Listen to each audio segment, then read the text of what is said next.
Confession time. I'm not lazy. I'm just very allergic to unnecessary effort. I want to do things as efficiently as possible. That's why I just always try to find ways to cut the tasks that I'm doing in half. If it takes me 1 hour, how can I make sure that I do that in half an hour? And just by doing this with every single thing, that's how I'm kind of being lazy, but I'm still earning over 6 figures with my freelancing business.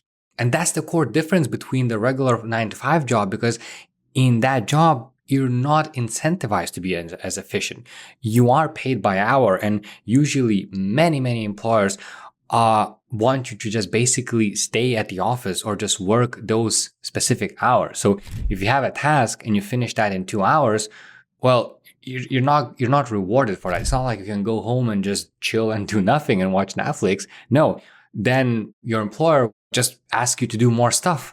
And then because you are paid by the hour, you have to stay in the office. And that's why a lot of employees just extend the time that they're doing these tasks. Instead of that task taking 2 hours, it's taking them 4 hours. So you're actually incentivized not to be efficient at all, but like complete opposite. You're like opposite of efficiency because you're extending the time that the task takes you. And this is where freelancing is kind of amazing. Because here you are being rewarded for your efficiency. You take that same tasks, let's say it takes on average 2 hours to do, but if you manage to do that in 1 hour, well, you just gain 1 hour back of your time, which you can spend on new clients, which means you actually earn more compared to, regular 9 to 5 jobs. Or you just spend that 3 hour watching Netflix, being with a family and just doing whatever. And this key mindset shift is what basically made me switch to freelancing and build my own business and actually earn over I wouldn't be able to earn over 6 figures working or doing the same things. And I'm not doing anything crazy. The things that I'm doing are exactly the same as any other SEO expert employed at a company. The difference is I'm just getting paid a lot more because I'm just efficient with my time and I have way more clients. The first step is probably the most important one. So I picked a high leverage skill and not a hard labor skill. And this makes the whole difference from here on out. You see, when I first started with digital marketing, first of all, I got interested into marketing in general. It seemed like a very fun area. Then as digital stuff was taking off, I kind of switched to more digital marketing, seeing sort of what are opportunities there. And basically I eventually found a search engine optimization, which is the current thing that I do and freelance for. At the time, I kind of realized that it is very valuable because a lot of people don't really understand it, and it's not too technical, but a lot of people think it's a very technical thing, which basically means that there is a very, very big knowledge gap between what the usual person on the street knows and what I know. And this gap is basically why I'm getting paid a lot of money. Because if you go on a street and you ask a person, what is SEO? What is search engine optimization? It just sounds complicated off from the top of your head. And if a person has nothing to do with digital marketing, maybe they heard about it, but they don't even know what I do. It's basically just like saying to them, I do magic. It's the same thing. So when picking a skill, this is a very important thing to realize. People pay more for what they don't understand or perceive as difficult. Very, very important to remember. People pay more for what they don't understand or they perceive as difficult. For example, AI nowadays is like an up and coming thing. AI automation, everything's about AI. If you dig in deeper about AI automation and you know how to use more sophisticated tools and people don't know how to do that yet because it's too difficult, then you are an expert. Then you're gonna get paid a lot more money because you know things. But people do catch onto things. So for example, there was a time when people didn't know how to use internet browsers. Those who did made a lot of money because they made websites, Amazon and a bunch of other internet business were started in like 2000s or like took off in 2000s because people didn't know. It was a very new thing. A lot of people did not understand, and that's why they got paid a lot and they took off. It's the same with the freelancing thing. So you need to pick a skill that has a very, very high leverage. That leverage can be in the gap of the knowledge. People basically don't understand it. That's why they pay a lot of money. Second of all, it needs to be valuable for their business and their bottom line. If you are a graphic designer and you do like graphics things for like their social media or something like that, it's probably not that valuable. But if you're a graphic designer that designs a very well ads, like converting ads, which actually earn that e-commerce business money, then you're doing something that's very high leverage. So you need to find that specific thing. So people pay for that, and then people pay, I already mentioned that, people pay for the ROI it brings to their business. So what is the return on their investment? With SEO is very simple. It brings more eyeballs, it brings customers to their front door. Basically, I optimize for specific keywords, they rank higher for specific keywords, a lot more people come to their website, a lot more people buy. Very, very simple. So high leverage skill, and combined with that nobody really knows how it works, it just, I'm allowed to charge a lot more than any other skill sort of that I would present to that customer. Apply the 80-20 rule here. So choose work where 1 hour can move thousands of dollars, not pennies. So things like brand strategy, security audits, funnel copy, AI fine tuning. So pick whatever package, service, or skill that is actually very, very valuable. But it's not complicated, or it doesn't take so much time to. I mean, you can do something that takes a lot of time to learn. You're still gonna have that skill. But the core thing is choose where 1 hour of work produces a lot more value. Is writing content produce more value than, for example, my SEO services? Probably not. Since ChatGPT these days can write very good articles, you're actually being automated away. So think about this deeply, because this first step, picking a high leverage skill, is what is gonna set you apart from any other freelancer. So the next part, while I was building this 6-figure freelancing business, is the thing that I realized is where niche and positioning is a key thing. So once you have that high leverage skill, the next question you need to ask yourself is what expensive headache can I solve? Because people don't want generalists. Generalists are people who are employed as managers on specific companies. They are the people who kind of just do everything and anything. But when you're a freelancer, you want to have some micro specialization in your case. So when I started early on, I realized that nobody wanted SEO. So first thing, I know SEO, but I understood that nobody really knows what SEO is. So whenever I was selling SEO, I was actually selling to the people who know what SEO is. And those people didn't actually need SEO. They needed some one-time things. So for example, at the time I was doing like SEO audits for about like $500 per audit. So one-time projects. And I understood that this is not going to get me anywhere because those people already know SEO. They probably are doing a lot of the things themselves, and they only need specific things from me. They need like a keyword research to save them time. They need SEO audits to just basically get all of the details. They need something else. They need very one-time things. They don't want to work with me for a long term because they're the people that actually know SEO, so they're doing it themselves. I actually shifted my focus from SEO to ranking on Google. Now, it's not the perfect, but it was a very good start, because now a lot of people, when I come to them and say, hey, do you want to rank higher on Google for this specific keyword? They're like, oh, hell yeah, I want to, right? Because people used Google themselves.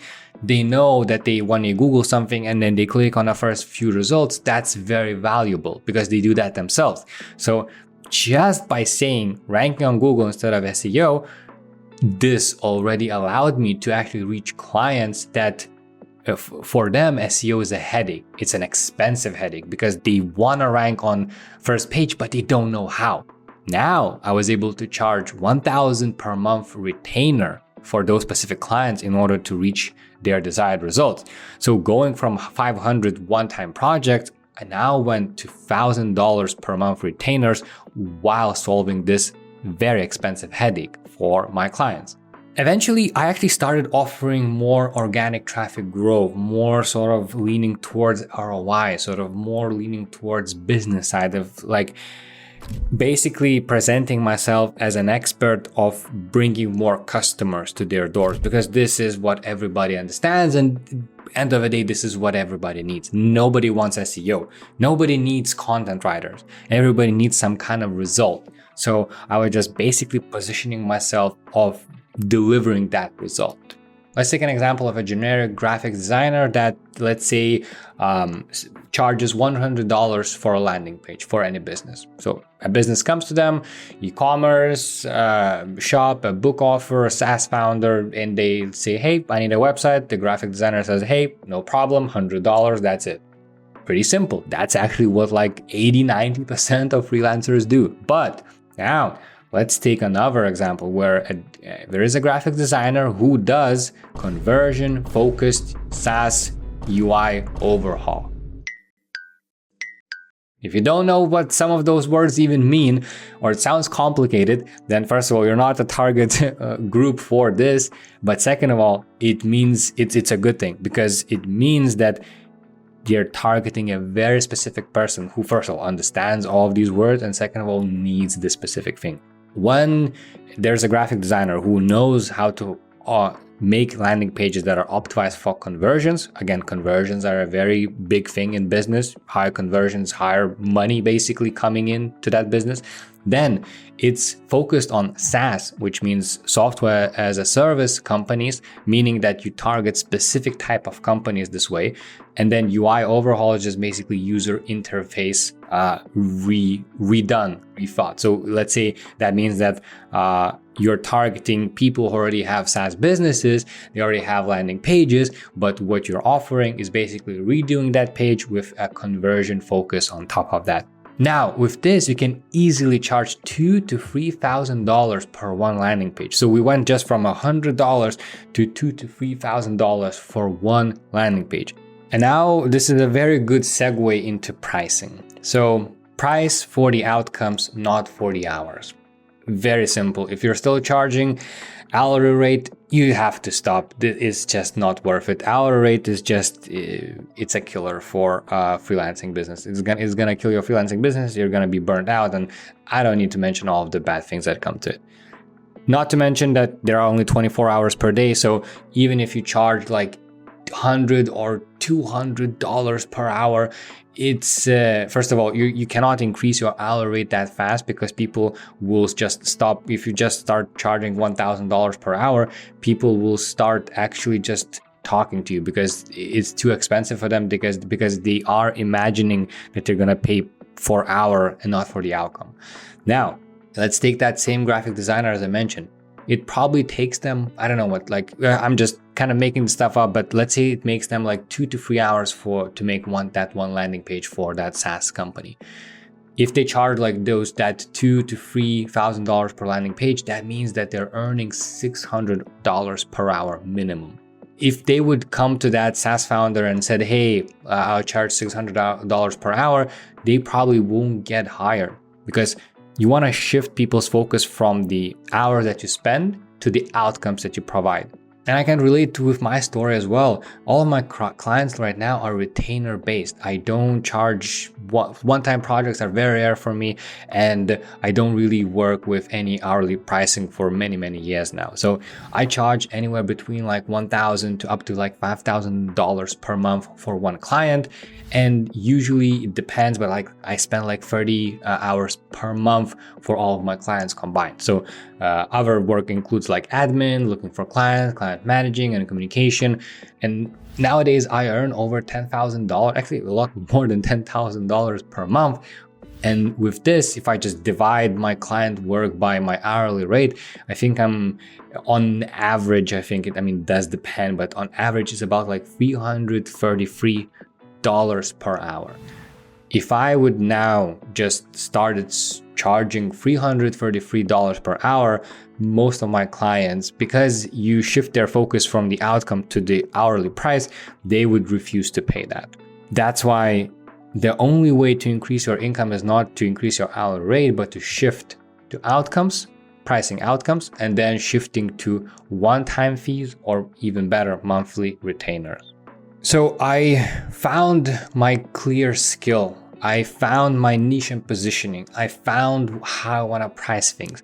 Next thing is to systemize everything once and reuse forever. So this is something I can actually still improve a lot because I'm not doing as a good job as I need to do, especially with now AI is so prominent in our world and I'm seeing so many automations being done. I think I can do a lot better actually in my case, but either way, I actually have a whole video made where I talk about all of the tools and sort of how I use them and how I run this six-figure business. So I'm just going to link that in the description below. But basically, I have a very complicated Gmail setup done where it's basically my CRM. I have all of the Google Drives, bookmarks. I have Ahrefs, that is the SEO software that I use set up. I have Loom videos that I do. And basically, I have Stripe for any automated payments and everything like that. I'm not going to get into all of these in detail. I have a whole video about that, but I do have a very good system that allows me to work on multiple clients every single day without kind of burning out. Okay, so I have the whole process set up. I have systems in place now. Where do I find those clients? So referrals are definitely one of the best ways of getting those clients. If you already are a freelancer and you already worked with a number of clients, you can actually just start reaching out to them, asking, for example, if they know anybody else who needs their service, especially if the project ended successfully or if the project is still ongoing. So I have a bunch of videos about that. Networking is, again, another big thing for me. I actually find a lot of value in networking with paid communities, courses, private Slack groups, even masterminds, just attending areas where my target clients are actually hanging out and where it's a limited number of people and a very high, and a very targeted people are there. So this makes everything a lot easier. I mean, it does take a lot of effort to actually do and get out, but if you want to get paid in freelancing, I personally feel this is one of the best ways of doing that.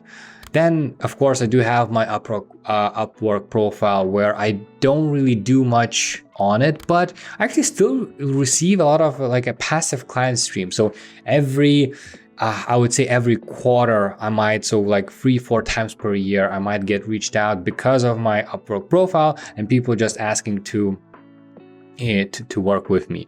And just a couple of examples, even I just found a guy that does something with YouTube where I wanted to get sort of his consultation and his services from. And I just actually found him on Upwork and paid him over $3,000.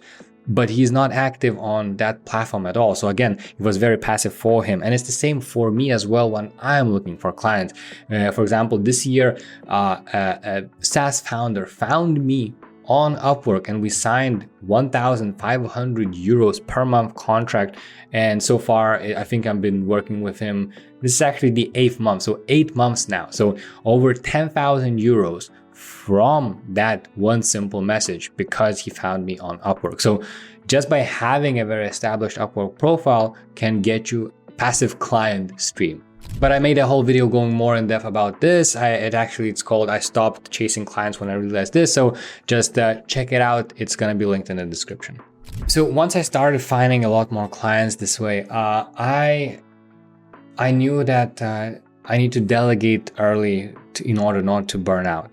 This is something that I'm not that good with. I'm kind of okay, but for my freelancing business, a lot of things do need to be done by myself because I don't have very strict processes, and the way sort of I work with clients is very, very hands-on in terms of the communication and everything like that. So again, this is something that I could probably improve a lot and, probably do more than 200-300K per year if I just sort of improved this process. But this is something for the future. But right now, I actually outsource because I did work with a lot of freelancers throughout my years for a lot of different projects, but I outsource a lot of my side projects. For example, like this video editing, it's outsourced. I don't do this video editing. And this allows me basically to do other things besides freelancing, where I can pay other people to do this job for me. Something very simple, again, what I outsource is accounting. I don't do accounting. That also saves me time. That's also something that, every freelancer should also have, so that they are not spending time, crunching the numbers or something like that. But try to at least search for people and try to delegate at least something early on, because you will gain a skill of learning how to work with other people. This is, again, a very important skill, especially as you grow as a freelancer. And the more you develop the skill of knowing how to find good people, knowing how to work with that people, it's gonna free way more of your time, especially as your freelancing income grows. And the last thing that we need to talk about is freelancing is tough and you cannot rely on motivation. Mindset is a way more important thing for you. So the consistency, it compounds. And where, if you hustle something, it spikes. You do something, you send like 100 proposals, you get like 2 clients, but then you crash and burn because you don't feel the motivation to kind of continue. So you need to do everything that I did with my freelancing career, were just a lot of things done kind of slowly but consistently. And over time it built. Like I've built a big referral and network, a big referral sort of engine, and then a big network of clients and potential clients by just doing small things, but like every single day. The same with Upwork. I just, over years I built up that profile. So you need to be consistent with whatever you're doing in order to reach your specific goals. And remember, when you're a freelancer, you need to manage your energy as well, not just your time. Time management is very crucial, and that's probably what you hear a lot of our people say, that when you're a freelancer, it's all about you managing yourself, and that is true. However, what you might forget, because you have like 24 hours per day, and then you can work whenever, and then at some point you start working just every single hour. So what you need to start doing is focusing and trying to manage your energy so that you don't burn out, and that you can do these things over and over and over, because it's going to take a long time to build this business. But are you focused on your energy, and then do you have enough energy to actually go 6, 12, 24 months in with the same kind of mindset? Because if you combine all those things, ideally you want to work a very focused, like 4 hours per day, just as an example, spend on clients, and still earn out the people who grind like 12 hours per day. Because freelancing is not about grinding. At least I don't support that view.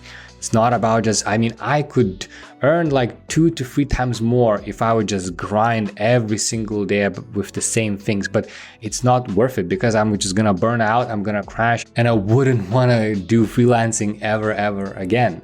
So this is a very important thing to understand, because this actually allowed me to do this for the 10 years time and finally hit that 6-figure per year mark.